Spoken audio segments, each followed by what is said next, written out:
Hi everyone, my name is Christiana.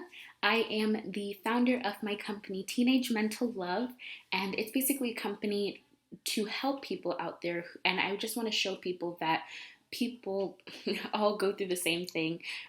We all, experience something, and that they're not alone, and that you always have someone that cares for you and loves you. And I just want to show people that there are people out there who care for you and love you. And I'm here with Jane today, and we're going to be just talking about mental health and life and her journey and everything that is so wonderful. And I also wanted to share that I'm going to be linking all of her social media and my website and her social media all down below. So I hope you guys check it out. And yes, we're going to get right into it. So firstly, Jane, I wanted to ask you, how are you doing personally, like in life right now? Hmm. Well, that's a doozy of a question, I think. I've had a wild 6 months, craziest 6 months of my entire life. Wow. I was diagnosed with terminal cancer on New Year's Eve, and doctors kind of said, there's not much we can do. You've got 3 to 6 months to live, maybe a couple years, but just know you'll be sick, like for the rest of your life. Wow. And obviously, nobody is prepared to hear that, especially not in your 20s. Of course. And right after that time, I was married, and my marriage completely collapsed, and that was over. And it's really amazing how much I've been able to heal from all of that stuff that went down, because either one of those scenarios happening has the potential to really wreck someone's life for the rest of their life. The trauma from that, if they don't let go of it. Yeah. But I've been like really faithful to the work of forgiveness and making peace with the past, and taking a sense of ownership over the things that I can control in life, which is like my thought life and my like spiritual life. Yes. And I have seen like such a miracle in that way, to where like I have been healed from those traumas in like record time. Not to say that I'm finished with the work, because obviously it's going to be a long time until I'm finished with the work. But truly, I can say that I'm doing awesome. That's great. And yeah. I'm so happy that you're like healing and everything. Like, I know that's like life changing, both those things. Like, wow. And the fact that you're powering through it, like, that's just so wonderful to me and so inspirational. And I also, I was doing research, and I saw that you did music, and I remember like when I was going through your Instagram, like you did a lot of photography, and you took photos of like people that you met, and like adventures that you had with your sister, and I thought that was so wonderful. So I wanted to ask you about your music, and like when did you start, and like what it has helped you. Oh yeah, sorry. Yeah, I started I grew up in a family of like people who loved music. So me and all my 3 siblings, there's 4 of us, we all play multiple instruments, we all sing. We all grew up kind of performing. Just the type of family that I was in. But I am a little bit of the wild card that took that a little bit of a step further. So I have been writing music and performing for a really long time, but I started taking it seriously maybe when I was like 20, and started putting out music. And that has been such a journey too, because I actually have had cancer twice. So that's put like quite a delay on me being able to release as much as I would want to. But I have a lot to write about now. I've been writing the songs that I needed to hear in my darkest moments, and I'm really, really excited to start getting those recorded and let people come along that journey in a musical sense. Yes, that's wonderful. And I was listening to some of your songs, and it was just wonderful. Like I remember there was a performance of I Think I'll Go that you did. Like it was from 7 years ago, but it was just wonderful. Like I really loved it. And thank you. Of course. And I'm definitely going to link it down below, so anybody who's watching, they can definitely check that out, because it was just wonderful. And I also want to say that I play the piano, and like your performances were so inspirational. I remember you were talking about one performance where or like you were so into it, and then when you came back down you hit the wrong key, but like no one really kind of noticed, like you just kept on going. And I thought that was wonderful, because I know for me, like something like that, like it would be really, yeah, shaking and everything. Yeah, but I think that's so amazing.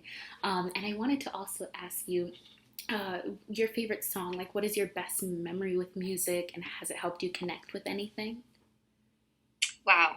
Um, my favorite my favorite memory with music is last spring. I was invited to do a really big show. It's the show that you just mentioned, and I mean, I've been performing for a really long time, but I had a lot of time off because I was dealing with cancer. And I came back from cancer and released this song called Girl in a Bubble, which was about my experience with illness. And I was invited to go do this huge show. And it was a show with like at a college with like 6,000 people in the room, opening for someone who had just won 2 Grammys. And it was like the biggest show in the world, and such a mountaintop moment. And it felt like a wink from God saying, like, you are good enough to do this. I know that you've been through a lot. And there's a lot of reasons to give up, but let me just give you like a little taste of what is possible. Yes. And so it was awesome to perform for that many people. But the part for me that was so much, that was like so, it was like so healing for me to get up there, and I shared so much of my cancer story, and they asked me just to play with the piano and myself, which is completely terrifying. Oh my goodness. Yeah. There's one microphone in the room and it's mine. And, it was insane. But I showed up at that performance as fully me. Wow, and it was probably the first time I had ever done that on stage before. Because we always think, well, if I just show up as myself, it's not going to be good enough. Yeah. It's not going to impress anybody. But I had been on such a journey that I just thought, well, I want to be accepted for myself or not at all. Yes. So I showed up as me, and I performed imperfectly, as you know, but it was an amazing show. I connected with so many people, and it really impacted a lot of people. It was like it's one of my favorite moments of my whole life. That's wonderful, and I love that. Yeah. Like, I love that story so much. And I wanted to also ask you, because I feel like you touched upon it, but I wanted to also say, like, music, have you ever been, I know you said you talked about, you wrote about your journey when you're in a hard place, and I wanted to ask you, has it ever helped you, like, when you, write all your journey on, like, a page, and, like, you sing about it, and does it ever help you, like, especially with mental health and such? Absolutely. Making art out of your own story and finding a way to tell your own story beautifully is such a redemption. And for me, I do that with music, and I write poetry too and blog sometimes. And it's just a way to kind of take ownership over the past and your own story and your own pain. Yes. And it's just like a broken piece of pottery and taking it and turning it into a mosaic and saying, well, you know what, this story is not what I wanted it to be, but I can still write this in a beautiful way. Yes. And there's something about that that's so healing and so comforting. It really is. Yes, that's wonderful. And yes, I also wanted to say, like, what you just said, like, especially going through your Instagram, it's like walking through like a passage. Like, it's so wonderful, and like how you've developed, how you've grown, and you always have these wonderful quotes. I remember there was one that it said, I'm actually going to pull it up right here. Sure. And and it said that, it said, I want to apologize to all the women I have called pretty before I've called them intelligent or brave.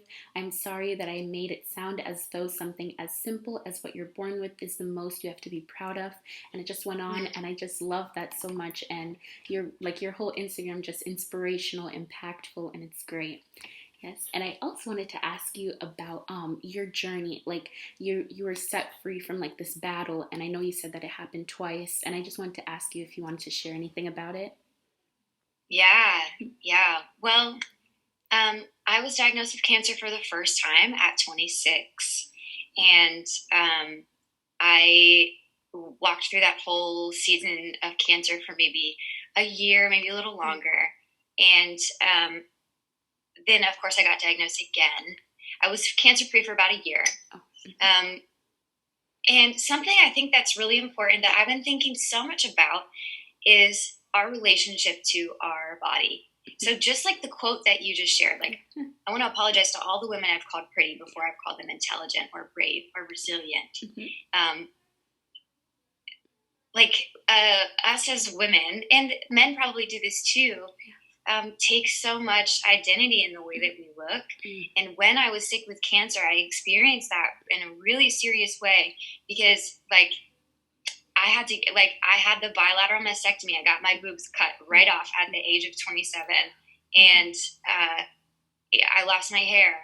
And I weighed 80 pounds and I was pale. And I felt like my eyeballs were bulging out of my head. And I would look at myself in the mirror and be like, ugh, like, I look terrible.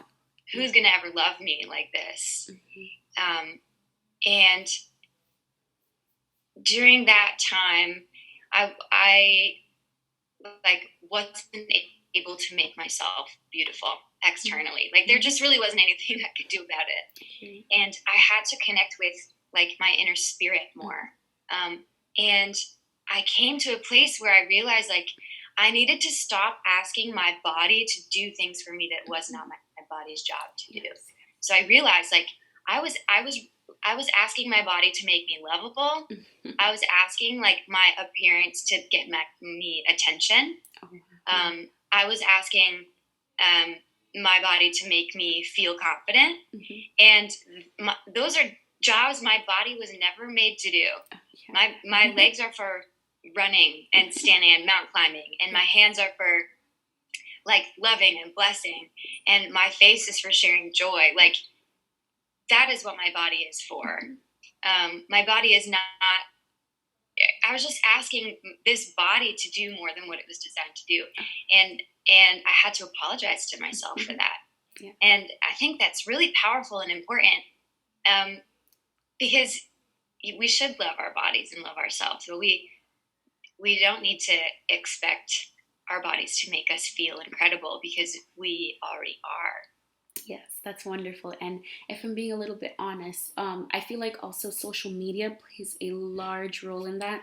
Like, if you, like, just turn on your phone and scroll through what's trending, you'll see people who have, like, this highlighted perfect life who don't go through anything because they don't express it, you know. But then when we look deeper, like, we're all fascinated by their lives. We want to have, you know, the relationships that they have with people and the amount of friends that they have and how their life is so perfect and the big house and everything. But then when we ask, like, if we were ever to sit down with them, they might just be just as, you know, broken as anyone else, or just going through as much as anybody else. And I think that's so, like, impactful. And I love that quote that you shared, and I love that story. And yes. And I also wanted to ask you, you were talking a little bit about your family always, you growing up with music, and I wanted to ask you, what was your life like growing up? And I remember a little bit about your brothers helping you through your journey, and I wanted to ask about that too. Yeah, well, I grew up in a small town in a very a family that's, like, super focused on achievement. And I'm so grateful for that because, like, I just grew up in, like, a suck it up family. Like, rub some dirt on it, suck it up. You're not a princess. Go, you know what I mean? Like, just, like, work hard and accomplish something. Like, I grew up to believe, like, I was very, very capable of doing anything. That's great. And so I think I understood that as a little kid, maybe in the wrong way, because that made me believe that if I wasn't accomplishing something incredible, then I just wasn't worthy of love. And so for most of my life, I was just hustling to be the best at everything, and to always be the center of attention, and to win at everything I ever tried, because I thought that that's what I had to do to get love. So that was, like, the way that I understood the way that I was raised. But now that I'm older, I understand that that's not the way that that's not the way that love works. And getting cancer has been the biggest impact on that mindset for me, because when I have been sick with cancer, I lose every tool in my toolbox that I could possibly use to earn love. I'm not able to be funny. I'm not able to do anything for myself. I'm not beautiful. I'm actually quite a burden. And I just had like none of the tools that I had before to make myself lovable and accepted. I didn't have those anymore. So it was like a real life experiment. Like, ooh, what's going to happen now that you can't work so hard for love? Yes. But like, what's going to happen? And in those moments when I had nothing to prove that I was lovable with, that was when I was met with so much care and tenderness and like self-sacrifice from my family. And especially this time around, I haven't always, because I'm such the wild card in my family, I haven't always had an easy relationship with them. But especially this time around with cancer, the way that my family showed up for me was absolutely unbelievable. My older brother, and especially since I was going through a divorce at the time, and I was really, really sick this time around, like deathbed sick, like 12 weeks from dying is what my doctor said. That's insane. That's 12 Fridays. And, my older brother came and like slept in bed with me, and I had to sit up while I was sleeping at that point because I couldn't breathe laying down. And I would sometimes wake up with like really bad coughing fits, and he would just like hug me and tell me how sorry he was. And my little brother, who, 25-year-old bachelor, eats pizza rolls every day, for breakfast, lunch, and dinner, came here and learned how to cook with a special diet that I was supposed to eat with, and just like dropped everything and straight up moved 2,000 miles across the country, like this, to be here for me. Yes. And I'm so overwhelmed and amazed and astounded by the way that my family has championed me, and I would not be here if it wasn't for them. Yeah, wow, that's wonderful. Yeah. Yes, and I also wanted to ask you, like, if you were to say who was your biggest supporter, would you say like your entire family or anyone who was always there for you? Definitely my mom. Oh, yeah. I say this a lot, but I think if there was one person that saved my life this time, it was her. Especially because in the beginning, doctor says, you got 12 Fridays to live. And, husband says, I'm not doing this anymore, I'm out. And that all happened in a 2-week span. And I was in utter despair. Like I was actually in a place where I was asking God to die. I was just like, let me die fast because this hurts so bad. And my mom was a freaking lion for me during that time. We are Jesus people. So my mom went to war for me, like on her face before God, and really pulled me up to a place where I was able to hope. And if she hadn't done that for me, I don't know if I would have made it. Wow, that's so inspirational. And you said that you're Jesus people, and I wanted to say during the hard times, I know you probably held on to God and your faith and everything. So I wanted to ask you how that has really impacted you, like especially with your faith and holding on to God through the hard times and everything. Yeah, well, God is as close to you as you want him to be. So when you go through a time like this unbelievable tragedy that is completely unfair, I did not deserve any of that to happen. Yes. We have a decision to make. And it's easy to blame God and say, why didn't you protect me? I thought you had said that you were good, so why is this happening? Wow. And you can close yourself off to him. Or if you're really, really courageous, you can continue to look at God right in the face and accept comfort from him. Yes. And God usually doesn't take your pain away. if you ask him to. He usually won't. But what he will do is add things to your pain, like promises and joy and friendships and like secrets that he'll whisper to you in the night. He often won't relieve you of whatever struggle that you're going through, but he will turn it into something that's like completely profound. Yeah. And because I was, because I chose to be brave and to look at him in these moments, that's why this season, even looking back on it, has been filled with so much like joy and good memories and peace. And like, I have never experienced the world in such a beautiful way. And God can turn anything, even cancer and divorce and pandemic and civil unrest all at the same time. He can turn that into joy. Yes. And somehow this like beautiful, redemptive, captivating thing. And that's so powerful. And I hope everybody is courageous enough to do that. Yeah.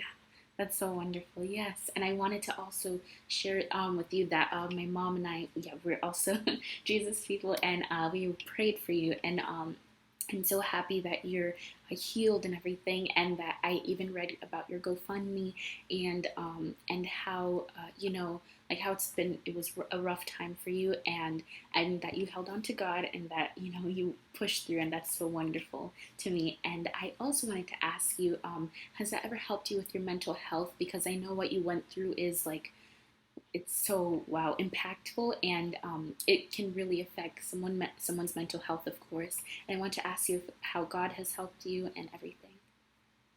Yeah, it's a really, really hard battle that I have to continue fighting, because some really, really terrible things happened to me. The things that we're most scared of, like being abandoned or having some tragedy happen to you that you can't control. Yeah. Those are people's worst fears, and all of them are happening to me at the same time.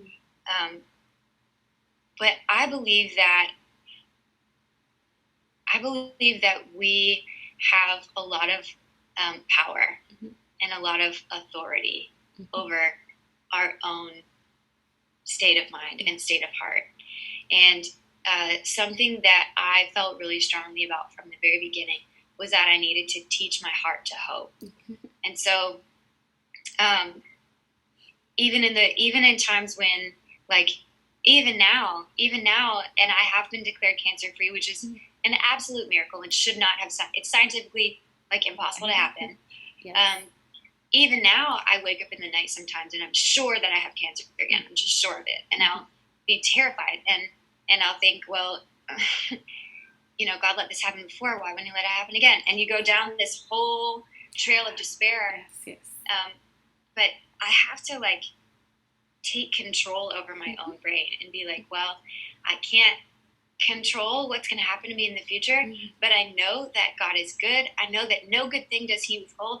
Every good and perfect gift comes from him. Yeah.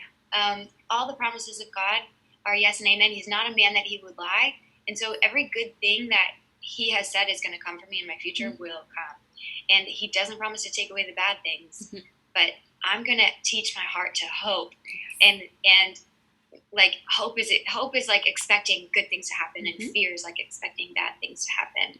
And so it's like you feed there's two wolves. Which one's going to win? It's when you feed, right? Yes. So the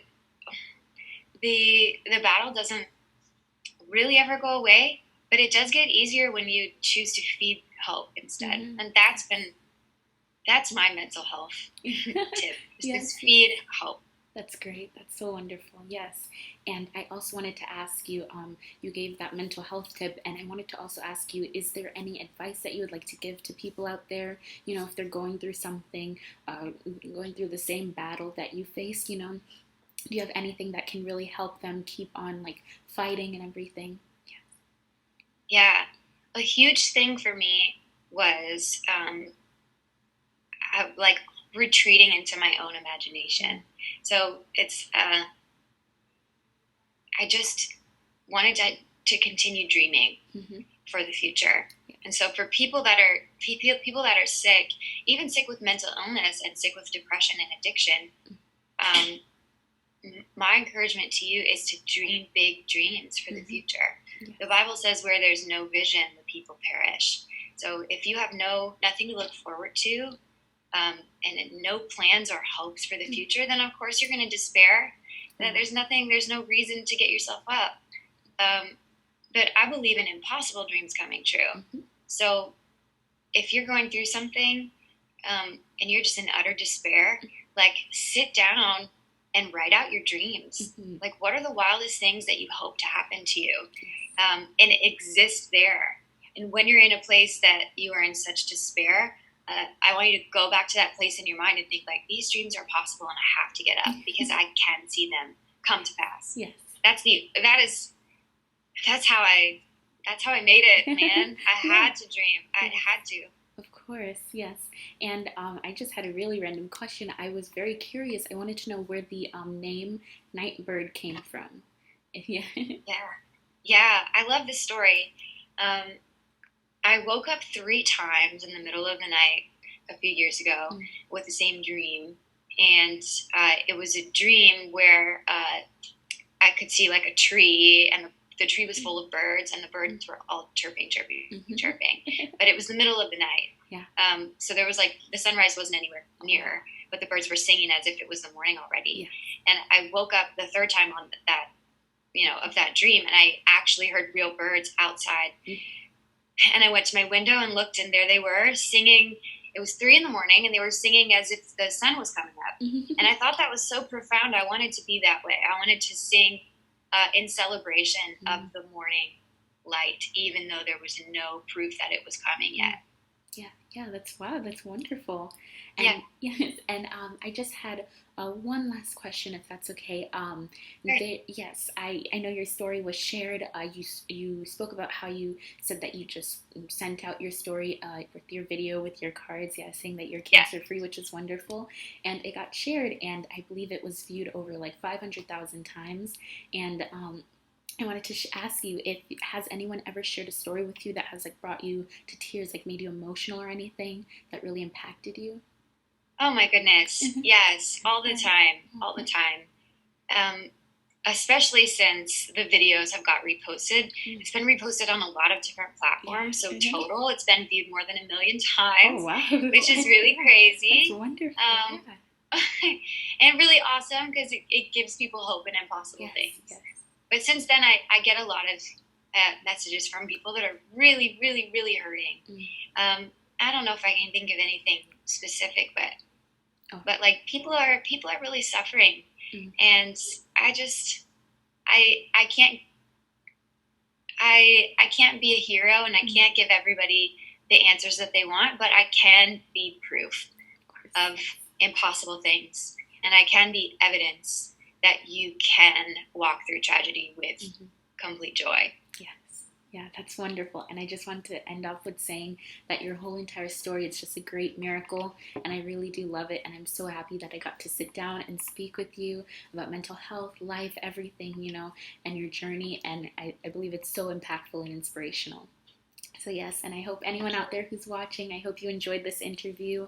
I love speaking with Jane. It was wonderful. And I just want to say that if anyone's going through anything, that remember that someone will always be there for you. I know how hard it can be, especially during this time, when people are separated. No one can really move, travel, a lot of people don't have people with them. So I just want to share that, and I hope everyone is doing okay and healing, and I'm so happy to sit down and speak with you. I had such a great time, and I just want everyone to remember that you are loved and you're not alone.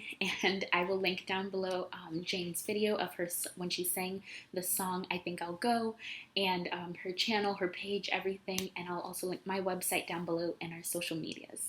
So I hope you guys enjoyed and have a great day. Awesome. Bye. So good to talk to you. Yes, it was so wonderful too. Bye.